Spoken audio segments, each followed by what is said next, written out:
বন্ধুসকল, YouTube channel news ভিউজলৈ আপোনালোকক স্বাগতম জনাইছোঁ। আজি আপোনালোকৰ বাবে লৈ আহিছোঁ নিৰ্বাচনী বতৰা। অহা 2021 বিধানসভা নিৰ্বাচন উপলক্ষে ৰাজ্যখনত ইতিমধ্যে আৰম্ভ হৈছে নিৰ্বাচনী তৎপৰতা, নিৰ্বাচনী মিত্ৰতা, নতুন ৰাজনৈতিক দল গঠন, শাসক বিৰোধীয়ে ইজনে সিজনৰ সৈতে বাকযুদ্ধত লিপ্ত থকাৰ সমান্তৰালকৈ নেতাপালি নেতাসকলেও টিকেট বিচাৰি তৎপৰতা আৰম্ভ কৰিছে। এই ক্ষেত্ৰত বিৰোধী কংগ্ৰেছ দলৰ নেতাপালি নেতাইও পিছ পৰি থকা নাই। বঙাইগাঁও জিলাৰ ৩৫ নং অভয়াপুৰী দক্ষিণ বিধানসভা সমষ্টিৰ বাবে কেইবাগৰাকী প্ৰাৰ্থীয়ে টিকেটৰ দাবীদাৰ।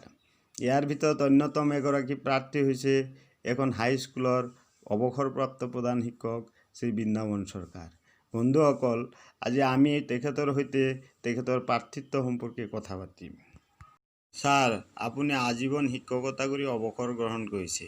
এতিয়া ৰাজনীতিৰ পথাৰত ভৰি দিব বিচাৰিছে, অৰ্থাৎ দলীয় প্ৰাৰ্থিত্ব বিচাৰিছে। কথাটো হয়নে? অভয়াপুৰী দক্ষিণ বিধানসভা সমষ্টিত চুকে কোণে সকলো ঠাইত প্ৰচাৰ অভিযান চলাই থকা হৈছে। দলীয় বন্ধুসকল, কৰ্মীসকল যিসকল আছে, চবে এই বিষয়ত মোৰ হৈ মই নিজেও প্ৰচাৰ চলাইছোঁ।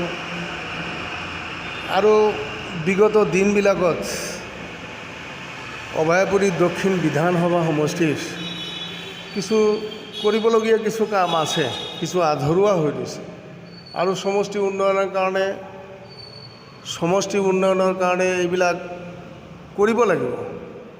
আৰু যাৰ কাৰণে দলীয় প্ৰাৰ্থিত্ব বিচাৰিছোঁ। যদি দলীয়ভাৱে মোক মনোনীত কৰে, তেতিয়াহ'লে আগন্তুক দিনবিলাকত নিৰ্বাচিত হোৱাৰ পাছত এইখিনি কাম কৰাৰ কাৰণে আশা এটা আছে, যাতে সমষ্টিৰ উন্নতি হয়। সাধাৰণতে দলীয় টিকেট লাভৰ ক্ষেত্ৰত যথেষ্ট প্ৰতিদ্বন্দ্বিতা হয়। তেনেস্থলত আপোনাৰ প্ৰাৰ্থিত্ব সম্পৰ্কে আপুনি আত্মবিশ্বাসী নে? প্ৰতিদ্বন্দ্বিতা কৰিব, টিকেট মই বিচাৰিলে মই পাম বুলি 100% নিশ্চিত। কাৰণ যি ধৰণে কাম কৰি আছোঁ, জনগণে মোৰ পক্ষত বেছি আছে, জনগণে মোৰ পক্ষত ৰায়দান কৰি আছে যে প্ৰাৰ্থিত্ব পালে জয় নিশ্চিত হ'ব। মই নাভাবোঁ বেলেগ কেণ্ডিডেটে পাব, মই সেইটো ভাবা নাই। আপুনি যদি বিধায়ক নিৰ্বাচিত হয়, তেন্তে সমষ্টি উন্নয়নৰ ক্ষেত্ৰত আপোনাৰ প্ৰথম পদক্ষেপ কি হ'ব? এই সমষ্টিত নিৰ্বাচিত হোৱাৰ পাছত ইয়াত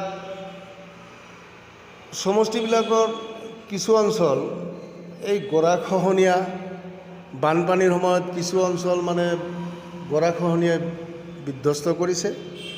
এইবিলাক অঞ্চলৰ অলপ উন্নতি কৰিব লাগিব। বিশেষকৈ আপোনাৰ বৰজানা গাঁও পঞ্চায়ত আৰু আপোনাৰ ডমেৰগুৰি সন্তোষপুৰ পঞ্চায়তৰ যিটো নদীয়ে জনসাধাৰণক হাৰাশাস্তি কৰি আছে, এইটো প্ৰতিৰোধৰ ব্যৱস্থা কৰিব লাগিব।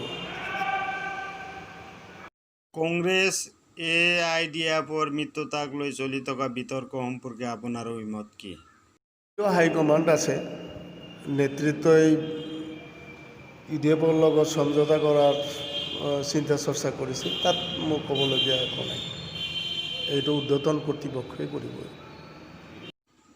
নিউজ ভিউজক সময় দিয়াৰ কাৰণে আপোনাক ধন্যবাদ।